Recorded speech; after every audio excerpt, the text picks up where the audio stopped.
آمین، یہ کتاب رحمان الرحیم کی طرف سے اتری ہے، ایسی کتاب جس کی آیتیں جدا جدا بیان کی گئی ہیں، یعنی قرآن عربی،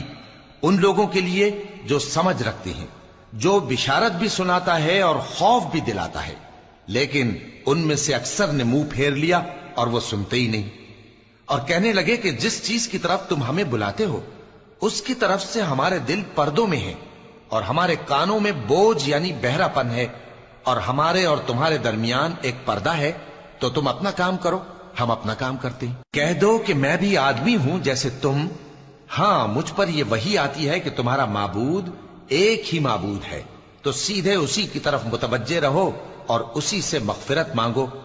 اور مشرکوں پر افسوس ہے جو زکوٰۃ نہیں دیتے اور وہ آخرت کے بھی منکر ہیں۔ جو لوگ ایمان لائے اور عمل نیک کرتے رہے ان کے لیے ایسا ثواب ہے جو ختم ہی نہ ہو۔ کہو کیا تم اس ذات کا انکار کرتے ہو جس نے زمین کو 2 دن میں پیدا کیا اور بتوں کو اس کا مد مقابل بناتے ہو؟ وہی تو تمام جہانوں کا مالک ہے، اور اسی نے زمین میں اس کے اوپر پہاڑ بنائے اور زمین میں برکت رکھی اور اس میں سامان معیشت مقرر کیا، سب 4 دن میں، اور تمام طلبگاروں کے لیے یکساں۔ پھر وہ آسمان کی طرف متوجہ ہوا جبکہ وہ دھواں تھا، تو اس نے اس سے اور زمین سے فرمایا کہ دونوں آؤ، خواہ خوشی سے خواہ ناخوشی سے۔ انہوں نے کہا کہ ہم خوشی سے آتے ہیں۔ پھر اس نے 2 دن میں 7 آسمان بنائے اور ہر آسمان میں اس کے کام کا حکم بھیجا، اور ہم نے آسمان دنیا کو چراغوں یعنی ستاروں سے سجایا اور شیطانوں سے محفوظ رکھا۔ یہ اسی زبردست باخبر کے مقرر کیے ہوئے اندازے ہیں۔ پھر اگر یہ منہ پھیر لیں تو کہہ دو کہ میں تم کو ایسی چنگھاڑ کے عذاب سے آگاہ کرتا ہوں جیسے عاد اور سمود پر چنگھاڑ کا عذاب آیا تھا،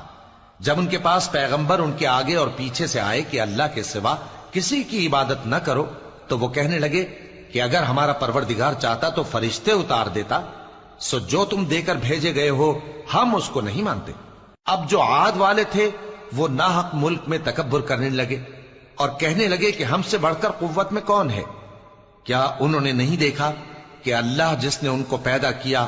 وہ ان سے قوت میں بہت بڑھ کر ہے، اور وہ ہماری آیتوں سے انکار کرتے رہے۔ تو ہم نے بھی ان پر نحوست کے دنوں میں زور کی آندھی چلائی تاکہ ان کو دنیا کی زندگی میں ذلت کے عذاب کا مزہ چکھا دیں، اور آخرت کا عذاب تو بہت ہی ذلیل کرنے والا ہے، اور اس روز ان کو مدد بھی نہ ملے گی۔ اور جو سمود والے تھے ان کو ہم نے سیدھا رستہ دکھا دیا تھا، مگر انہوں نے ہدایت کے مقابلے میں اندھا رہنا پسند کیا، تو ان کے اعمال کی سزا میں ذلت کے عذاب کی کڑک نے ان کو آ پکڑا۔ اور جو ایمان لائے اور پرہیزگار رہے ان کو ہم نے بچا لیا۔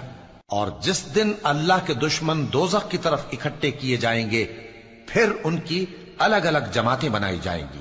یہاں تک کہ جب دوزخ کے پاس پہنچ جائیں گے تو ان کے کان اور آنکھیں اور کھالیں یعنی دوسرے اعضاء ان کے خلاف ان کے اعمال کی شہادت دیں گے، اور وہ اپنی کھالوں یعنی اعضاء سے کہیں گے کہ تم نے ہمارے خلاف کیوں شہادت دی؟ وہ کہیں گی کہ جس اللہ نے سب چیزوں کو نطق بخشا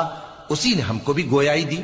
اور اسی نے تم کو پہلی بار پیدا کیا تھا اور اسی کی طرف تم لوٹائے جا رہے ہو۔ اور تم اس بات کے خوف سے تو پردہ نہیں کرتے تھے کہ تمہارے کان اور تمہاری آنکھیں اور کھالیں تمہارے خلاف شہادت دیں گی، بلکہ تم یہ خیال کرتے تھے کہ اللہ کو تمہارے بہت سے اعمال کی خبر ہی نہیں، اور اسی خیال نے جو تم اپنے پروردگار کے بارے میں رکھتے تھے تم کو ہلاک کر دیا اور تم خسارہ پانے والوں میں ہو گئے۔ اب اگر یہ صبر کریں گے تو بھی ان کا ٹھکانہ دوزخ ہی ہے، اور اگر توبہ کریں گے تو ان کی توبہ قبول نہیں کی جائے گی۔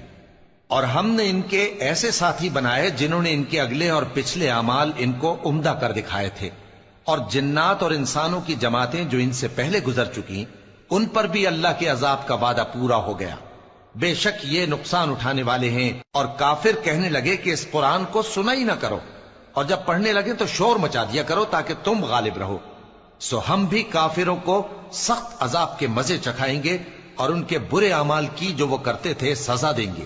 یہ اللہ کے دشمنوں کا بدلہ ہے یعنی دوزخ، ان کے لیے اسی میں ہمیشہ کا گھر ہے۔